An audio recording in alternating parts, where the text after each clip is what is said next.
Nandito na tayo ngayon sa day 3. Hindi na ako nagtagal sa bahay na to. Kinuha ko na lang ang mga loot na kakailanganin ko. Sa part na to, hindi ko na alam kung saan ako pupunta. Pero dahil nakakita ako ng pagkain, agad-agad ko nang kinuha ang mga to. Hindi ko na siguro ito itatanim ulit. Iipunin ko muna ang lahat ng ito hanggang sa makahanap tayo ng shelter.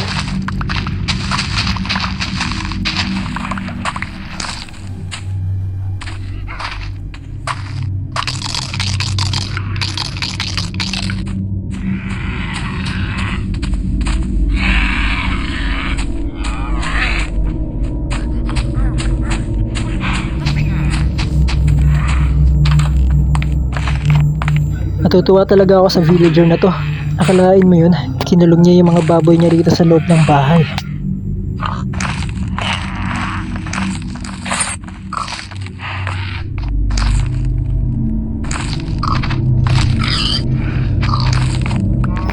Sorry villager kailangan ko kasi ng makakain.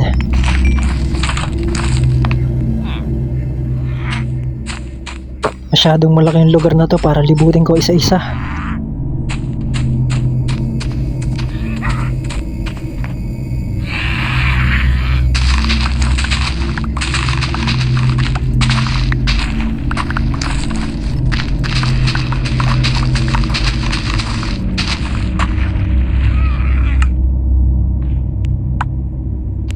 Nako, kinakailangan ko na mag-ingat sa lagay na to. Napakadami ko ng dalang pagkain. Kinakailangan kong makasurvive at higit sa lahat, makahanap ako ng shelter.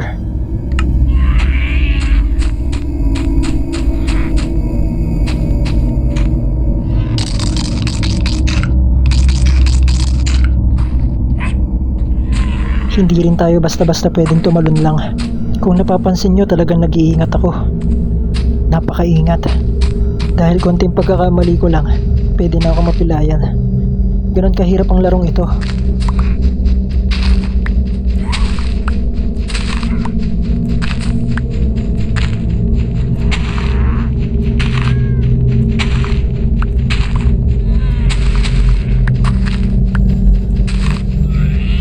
Napakadami ko na sigurong tinapay na magagawa nito.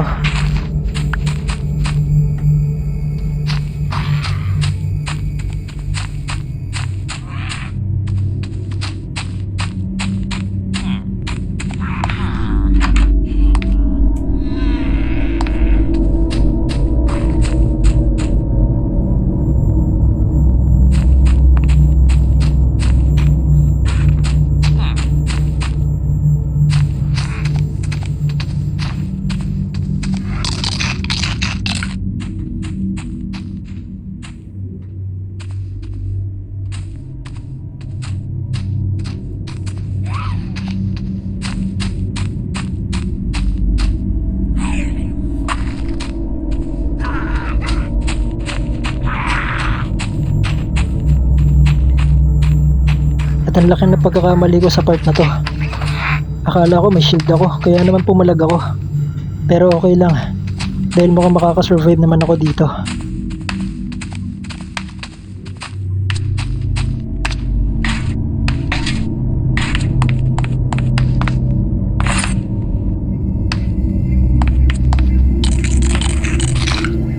Nakita niyo yun? Isa lang yung umatake sa akin, pero grabe yung bawas ng buhay ko. Kaya naman sa lagay na to, kinakabahan na rin ako at kinakailangan kong magdoble ingat.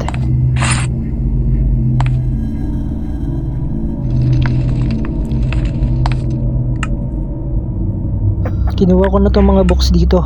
Magagamit ko to para i-enchant yung mga gamit ko.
boses yung naririnig ko. Mukhang nandito sa loob. Teka, wala naman dito. Nasaan kaya yung boses na yun?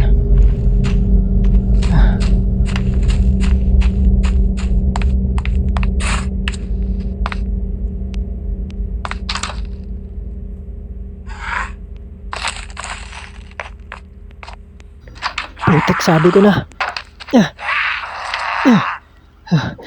Teka, baka dumating pa yung iba. Nagpanik na rin ako ng mga oras na to. Kaya naman nagmamadali na ako. At saka isa pa, malapit na rin gumabi. Napakadelikado. Hindi ko alam kung makakasurvive ako dahil madilim ang dadaanan ko. Pero wala akong dapat sayangin na oras. Dahil kulang pa ang gamit ko. At hindi sapat ang mga gamit na nakuha ko para ma-survive ang sarili ko.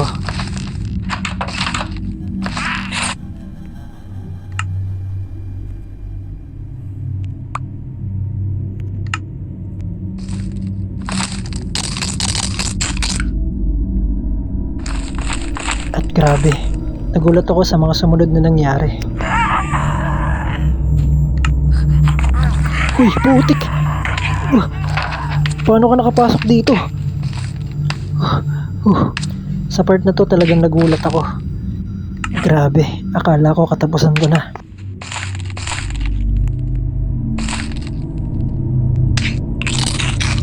Sa sobrang kaba ko, parang ayoko nang bumaba rito. Pero mukhang hindi pwede yun.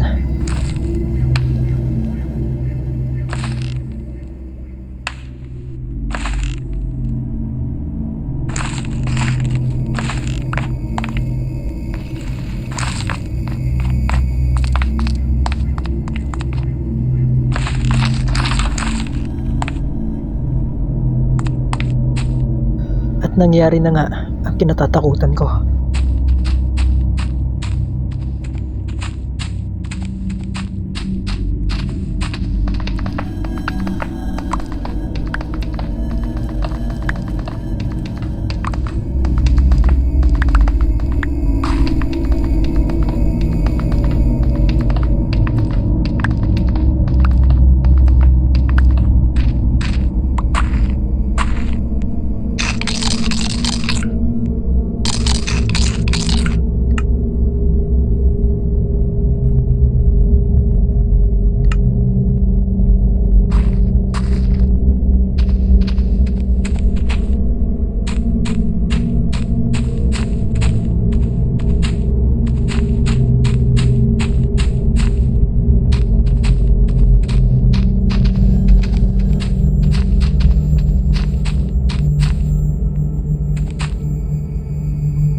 Kainis, ito na nga bang sinasabi ko? Diyos ko, wrong timing ka. Kainis, naglag pa ako. Naku, Diyos ko, padami na sila ng padami. Kailangan ko sila matakasan dito. Hindi, Diyos ko, mukhang dead end na to. Mukhang wala na akong choice dito. Kailangan ko nang tumalon. Okay, let's go. 1, 2, 3.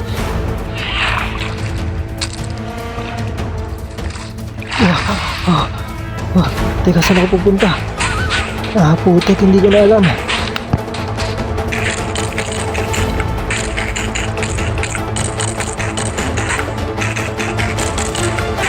Ewan, basta bahala na. Kung saan na lang ako makarating, basta ligtas ako.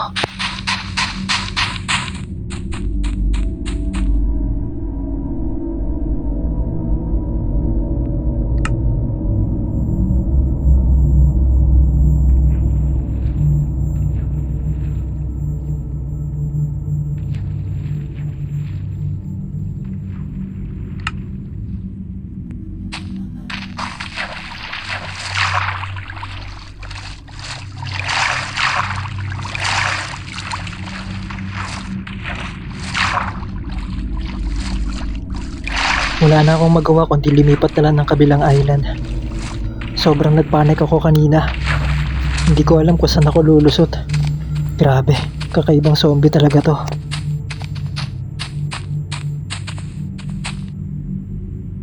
Teka,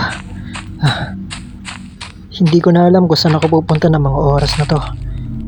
Kaya naman tumuloy muna ako rito at nagbakasakaling baka may malot ako. Kaso nga lang, wala man lang ako nakitang kahit tubig.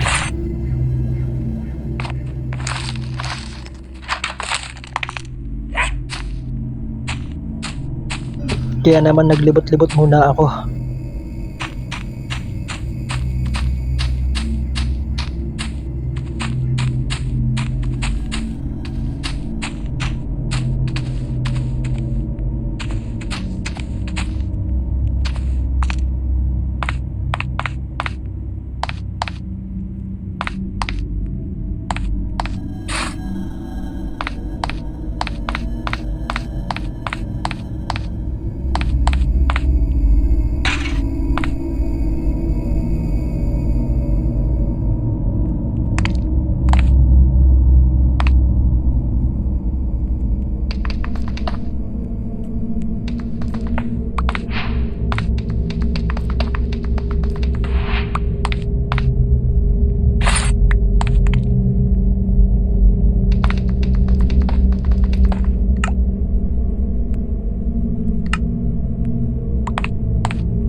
Aray, putik.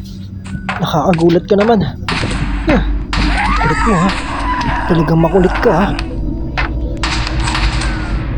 Ayan, buti nga sa'yo.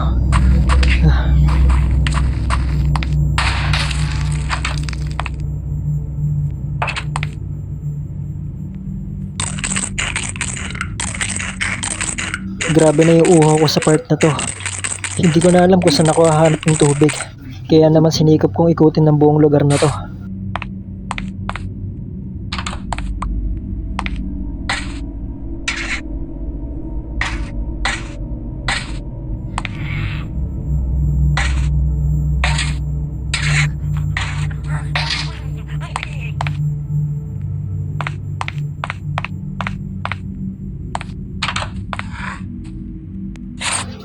Kainis, bakit walang tubig?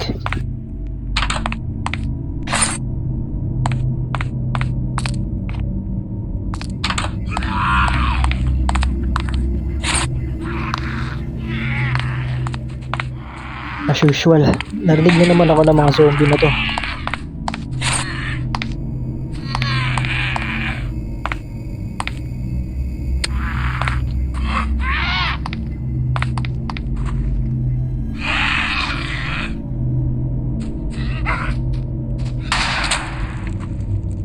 Sayang, dahil wala na pala akong bala.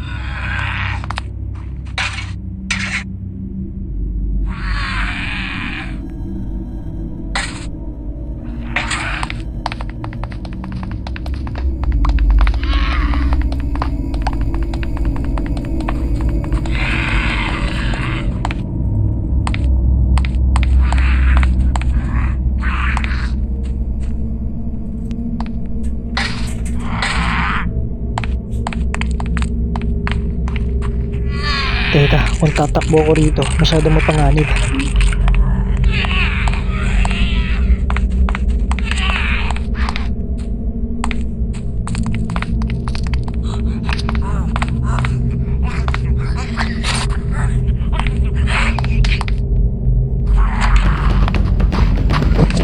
Wow!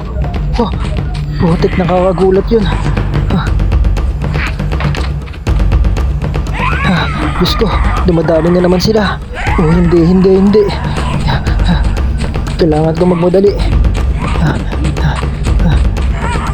Kailangan ako naman, nandiyan ka rin. Oh, Diyos ko, bilisan mo, Apro. Hindi tayo pwede makorner dito. Masyado ng delikado. Dali-dali na nga akong tumawid sa kabilang isla.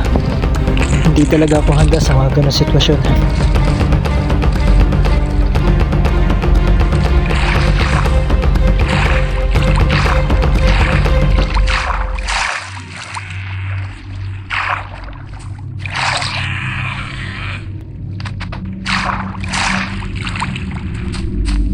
Mabuti at nakarating na ako rito sa kabilang isla.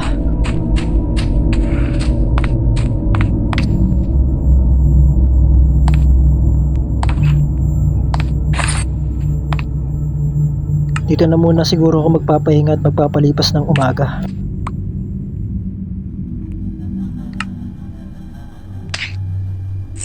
Dito nga't wala na akong choice kundi inumin tong vodka. Kaya naman, nalasing ako at nahilo. Mukhang hindi ko na kaya. Naghintay ka ba? Wala na! It's a prank! Sarap!